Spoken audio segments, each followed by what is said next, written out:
Hello everyone and welcome back to another episode of Pokemon Editing. If you haven't seen the series before, we go through Pokemon Gen 1 through 3 in a Fire Red ROM hack and adjust Pokemon to make them, hopefully all of them, more viable by changing typing, stats, abilities, and of course level up moves.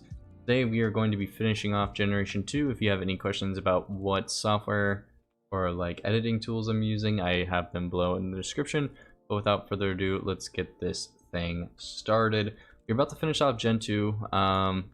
So today we are going to start off with Smeargle, which has normal typing, own tempo, and then learns a bunch of sketch moves. Smeargle is kind of interesting because sketch essentially allows it to learn any moves. But in terms of like someone that's using it, it's not really that fun of a Pokemon. So I gave it 40 more speed, so it can get off moves faster, but most of the time this is going to be like some annoying spore spike setup mon, and even the person that uses it is going to be using that for the same situation, but also trying to get sketching those things. Smeargle is just a trash Pokemon, and I don't even know if I should try to make it offensive and away from like what it normally does. I'll definitely have to think about it, but that's Smeargle. Moving forward, Tyrogue and Hitmontop we did when going through Generation 1. We also did all the babies. I think we're on Miltank, who I am really excited to say has a new type change. And obviously, from its image, you only see the normal typing. So how did I get normal Ghost, which is very unique typing, and honestly pretty good for Gen 3 because both of these are physical moves. But if you look at its shiny sprite, which I kind of do with a lot of Gen 3 mons, essentially change up some of these Pokemon that, like Miltank was not bad before, just being a normal type, but it definitely makes it more interesting now that is a normal Ghost type. So looking at its shiny sprite, it kind of has like this translucent kind of light gray kind of blue, and when I first saw this I was like, wait, this would be great to be like a normal Ghost type. Also, if you wanted to put like some fan theory behind it of like a cow that died, etc, blah blah blah, you can totally run that route. But I also made the sprites essentially always shiny, so in its normal form it's going to be shiny, and if you were to find it a shiny Pokemon in the wild, it would be this color of Miltank. So it's always going to look this way anytime you see it. But yeah, going through its movesets, Tackle, Growl, Roll Up, Stomp, Milk Drink, Shadow Punch, Body Slam, Pirate Punch, and Bulldoze. Miltank was always kind of that early game monster, especially for Whitney, and I think it's going to have that same role here. Having the ability to Thick Fat doesn't necessarily hurt it or make it that much better, but it's still definitely a good ability. Moving forward, we have Blissey, which we already did in Gen 1. Then we go through some legendary Pokemon. Raikou, Pressure, just kind of give it some simple Raikou stuff. Extra Sensory, Thunderbolt, Crunch, Calm Mind, Thunder, blah blah blah. These are a little bit boring because essentially I don't plan on giving the trainer any access to legendary Pokemon, and if they are, they're very limited. Then we have N2, same thing, Extreme Speed, Bulldoze, Flamethrower, does have Sacred Fire now, Iron Head, and Eruption. Suicune, Mirror Coat, Ice Beam, Hurricane, Hydro Pump, blah blah blah. Standard Suicune stuff, didn't really change anything. Then we have Larvitar, still has Guts. Pursuit just mostly changed its level up movesets. I don't think I changed any of its stats before because Tyranitar is a monster. Leer, Pursuit, Sandstorm, Rock Throw, Taunt, Mudshot, Magnitude, Earthquake, and Hyper Beam. Pupitar, still learning some of those standard moves that it normally does. Bulldoze, Rock Slide, Crunch before it evolves, Iron Head for some good coverage. And then looking at Tyranitar, getting Head Smash, which is a really cool move, Dragon Dance, Earthquake, and Hyper Beam. And obviously I think this thing on its own learns the TMs of Ice Beam and Thunderbolt. So overall, Tyranitar is going to be a beast as it normally is. Looking at Lugia, same thing, didn't really even change these stuff that much because I felt like they weren't that important because I'm not planning on giving them to enemies or trainers unless I'm feeling really trolly. Ho-Ho, same gist. Hurricane now, both of them have Hurricane, Fire Blast, Sacred Fire, and Future Sight. Then we have Celebi, kind of the same thing. I think I gave it Dark Pulse now. Overall, this might be a Pokemon I end up giving to the trainer because it's not super strong, but it's definitely not bad. But that is Celebi, and thank God we are done with Gen 2. And finally move on to some more Gen 3 stuff, which is definitely a lot more hype. So we have Trico. And I need to change this because I need to get rid of all the pound moves and change them out for tackle, so I have access to make even more crazier moves later on. But we have Trico, and its new ability is Shed Skin, which is really cool.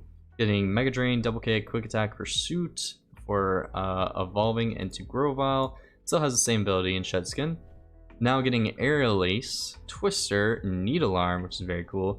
Dragon Breath at 30, Metal Claw at 34, and then evolving into Sceptile, who is now Grass Dragon with Shed Skin. Pretty sure I did not change its stats at all. Also shout out Arid or Mitchell, he also helped me with these starters. Sceptile has always been extremely fast. Grass Dragon both working in a special typing, which works well with its very high special attack stat. Getting access to Dragon Claw, Leaf Blade, Attack, Knockoff, Poison Jab, Extreme Speed, which is really cool, and then eventually Draco Meteor.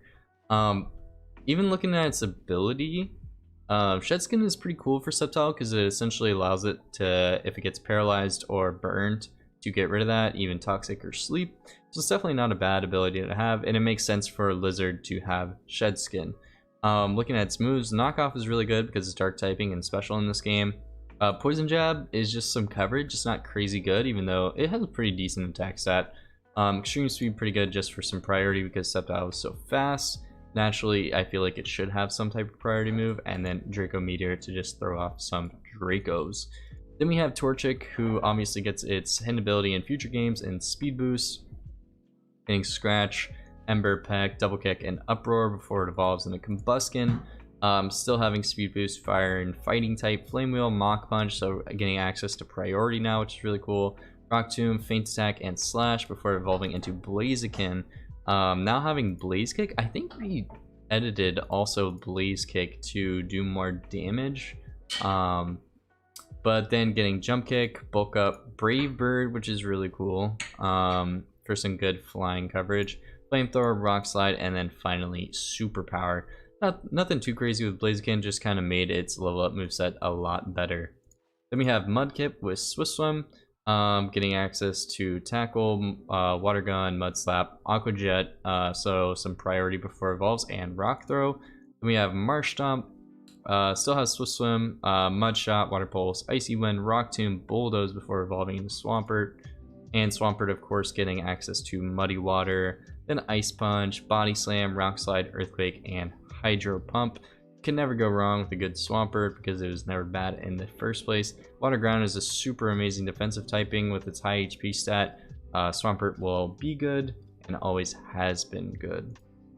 Moving forward, Poochyena, still dark type, still has bad ability in Runaway, but it's fine because it will evolve. I guess I might as well give it Intimidate, huh? Because I mean, I definitely want to stay away from these bad abilities, but Tackle, Howl, Bite, Roar, Poison Fang, and Mudshot before it evolves into a Mightyena. Still dark typing because I felt like Mightyena is definitely not bad as just being dark type. I didn't really want to add anything onto it. It's access to Thief, Thunderfang, so all the Fangs, Thunderfang, Ice Fang, Fire Fang, Crunch, Taunt, some priority, and Shadow Sneak, Psychic Fangs, and Iron Head. And actually, I want to drop Shadow Sneak because I think at the time I did not have Sucker Punch, but now I did add in Sucker Punch, which is a little bit different. It doesn't cause your opponent. Your opponent doesn't have to attack you first. It's just a +1 priority move. I think it's 70 base power, so a little bit less, but still nonetheless a very, very strong move. Intimidate working well with its naturally being able to get defense drops off, which helps with this low special defense. And I'm pretty sure I just swapped its attack and special attack. I believe that's all I did because it still hits 450. Oh, and I also increased its HP by 30, which makes some sense because it is a hyena, which I guess eat whatever, blah, blah, blah, high HP. You get the point. Zigzagoon is here, has the Hustle ability now. Tackle, Growl, Headbutt, Bite, Bulldoze, and Double Kick before it evolves at 20 into a Linoon, who still has Hustle. And I think I'm pretty proud of how I increased Lightning's stats. So he was always fast with 100 speed, but now he has 100 attack, and also slightly increased special attack.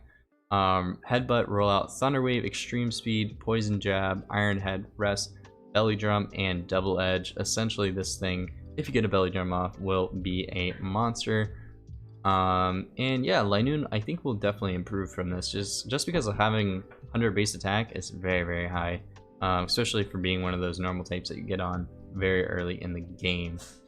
And I think this is where I stop. I think in the future I'm probably going to increase the time from 10 minutes to 15 minutes maybe, because I do want to get through some Pokemon. We're at 289 out of 400. It may take us a while, but maybe I'll just speed up the way I talk. We'll see.